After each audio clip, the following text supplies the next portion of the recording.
Hi everyone, I'm AIRA JEYASINGAM from class 3 CEKAP and this is my video submission for our Science PBL assignment under Teacher Wahida at SMK Bukit Bandaraya.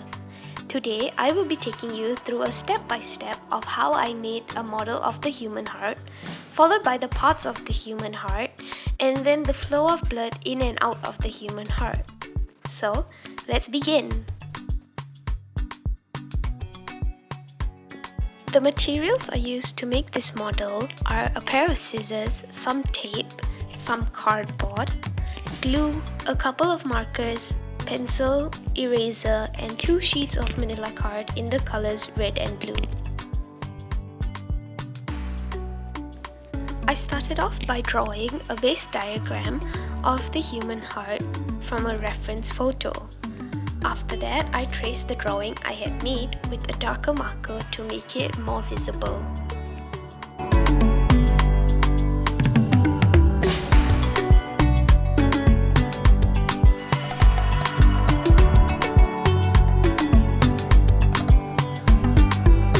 Moving on, I pasted the drawing onto a piece of cardboard to make it more sturdy.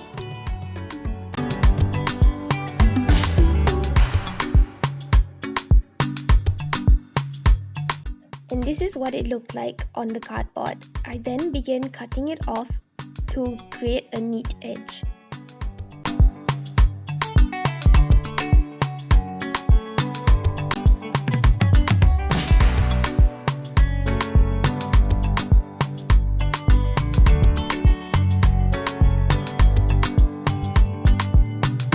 And this is what it looked like when it was cut out.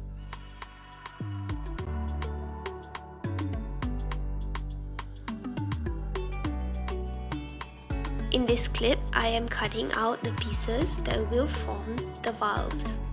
If you didn't know, the human heart consists of 4 valves, which I will get into detail later.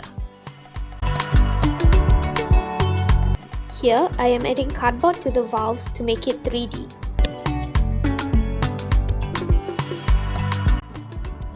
And this is what the finished valves look like. Now, I'm using red manila cut to create components that will represent veins.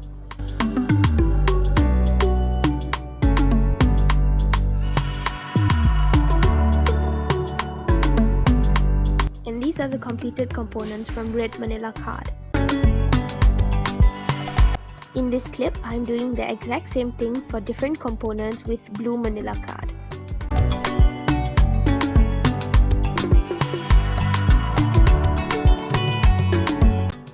And these are the completed components from blue manila card. These are all the components which are ready to be assembled.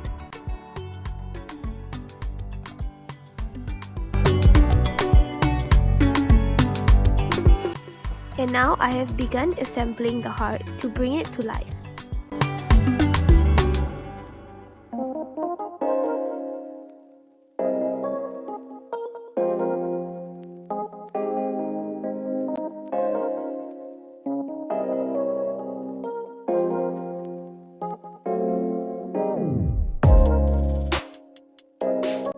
And finally, the model is completed.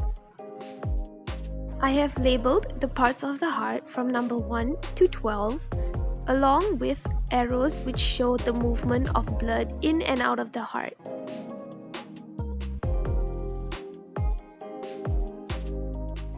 Now, I will be going into a detailed explanation about the parts of the heart.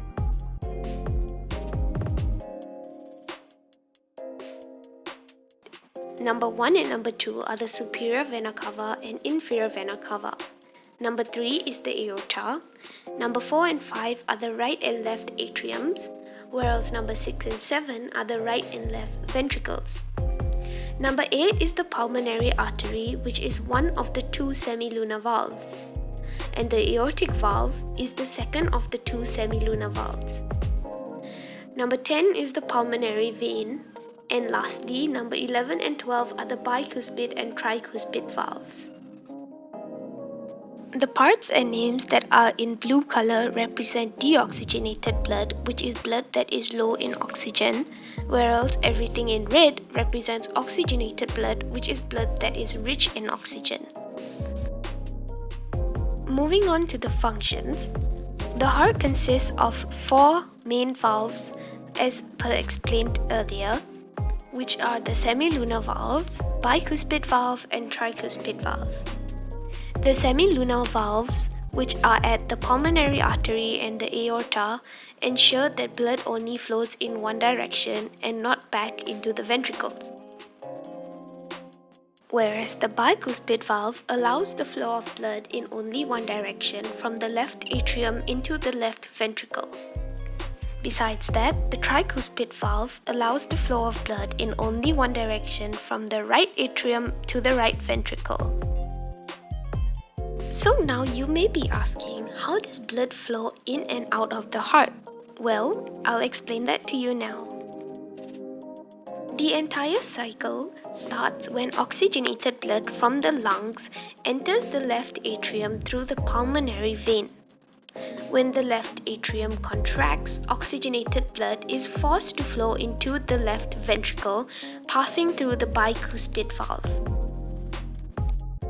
From the left ventricle, when it contracts, the oxygenated blood is forced to flow to the aorta through the semilunar valve, or in this case the aortic valve, and to the aorta.